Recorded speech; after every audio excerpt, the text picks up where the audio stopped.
This is Derek Chamblee, broadcasting from Chamblee, Atlanta, the next great American city, Battleground Zero, the epicenter of the 2017 civil defense of the United States of America. It's winding up on 10:30 in the morning, Thursday, June 22nd, 2017. And as you know, Chamblee, Atlanta is the location of the 6th Congressional District of Georgia. And we projected that Karen Handel would win on Monday evening, some 27 hours before CNN's projection that she had won. And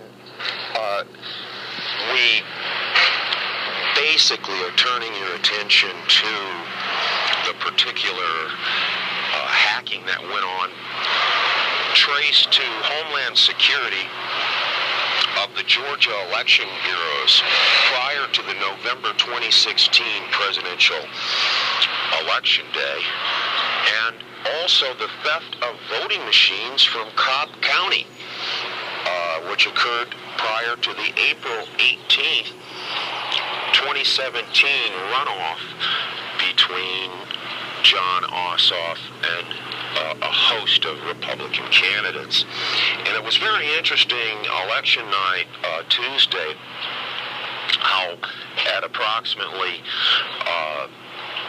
9:45, the results came through, close to the final results came through in Cobb County, and that really put Karen Handel ahead to stay for the night. And we're looking at the possibility that votes were flipped in Cobb County based on figuring out the encryptions and whatnot on the theft of the voting machines. And we're looking at the possibility that the Homeland Security hacking that was done on the Georgia election bureaus, that the fingerprint of it was left to indicate it was done by Homeland Security. However, we're looking at that the particular anti-Trump Republicans that were never Clinton, never Trump, and became never Clinton again, buttressed by Jeb Bush and his political intelligence and also capabilities as governor of Florida when his brother George W. Bush was president after 9/11 and the Patriot Act. His capabilities of getting at the portals in Homeland Security in terms of being able to hack the election bureaus throughout the country. And as governor, former governor of Florida, in the home county of Florida state capital, Tallahassee, Jeb Bush had access to the results of the red team hackers of Leon County, Florida, that were paid by the county to hack into the Florida election apparatus and yield their particular reports that it could be breached. And so we're looking at the Jeb Bush aligned with Marco Rubio, Senator Marco Rubio from Florida, aligned with Scott Walker of Wisconsin, aligned with Rick Scott, the governor of Florida, as the source of the leaks, the hacking of the election bureaus and whatnot, and the flipping of votes in Florida and Wisconsin that gave the electoral votes in the November election of Florida and Wisconsin to our current president, Donald Trump. Interesting article today in CBSNews.com, released at 6 o'clock this morning by Catherine Watson, CBS News headline, "What is the future of privacy, surveillance, and policing technologies under Trump?" And at any rate, we're going to get back to, there's several points in this article that are quite interesting. One was dealing with how the new administration is going to utilize facial recognition. I want to deal with that first. We'll start in the very beginning of the article. For weeks, President Trump cried foul, repeating unverified claims that the Obama administration wiretapped Trump Tower to spy on him, accusations that remain unsubstantiated. And we'll stop right there. And if you remember when the president did those tweets in March, before Monday morning, former FBI director Comey said that it was not happening, that this wiretapping was not happening.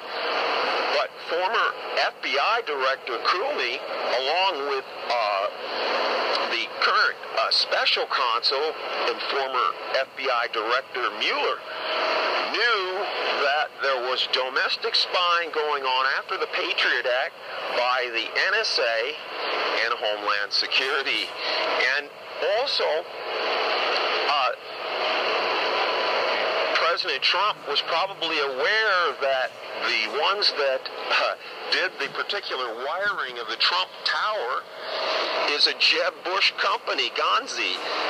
A Jeb Bush company years ago wired the Trump Tower in the cyber world and had the capability to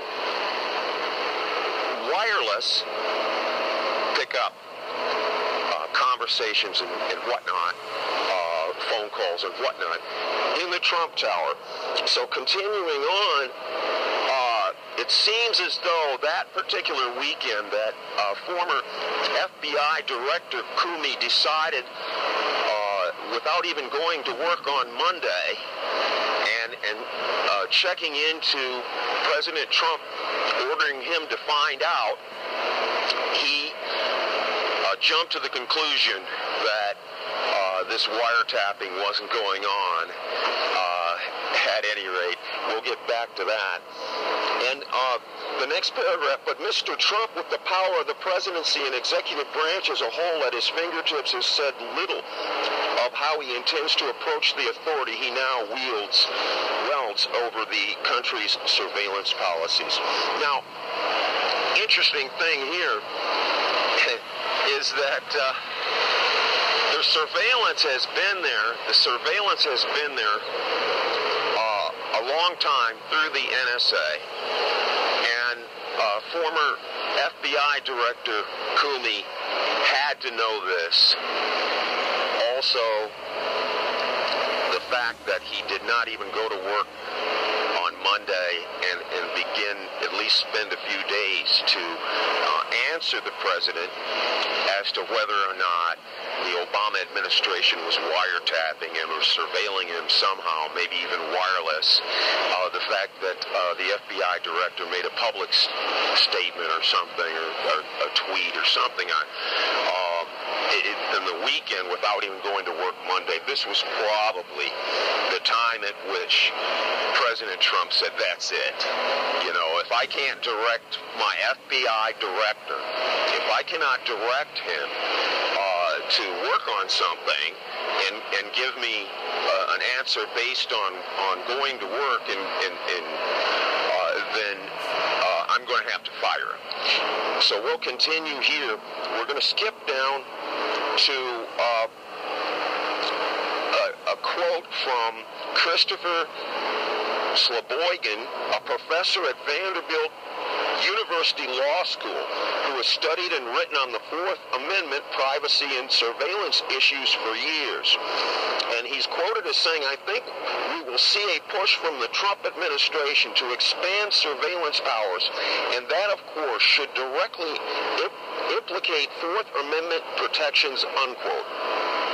And he goes on, quote, and they're going to push, I think, also for greater militarization of the police, which could affect Fourth Amendment issues. And we wanted to get to this.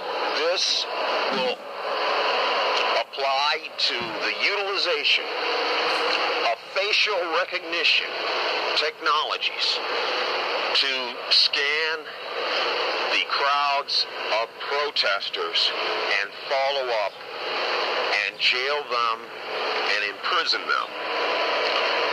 The protesters that are against Trump, against the Trump administration. This is Derek Chamblee, broadcasting from Chamblee, Atlanta. It's been raining most of the morning, but it's clearing up now. It's Thursday, June 22nd, 2017. Thank you very much.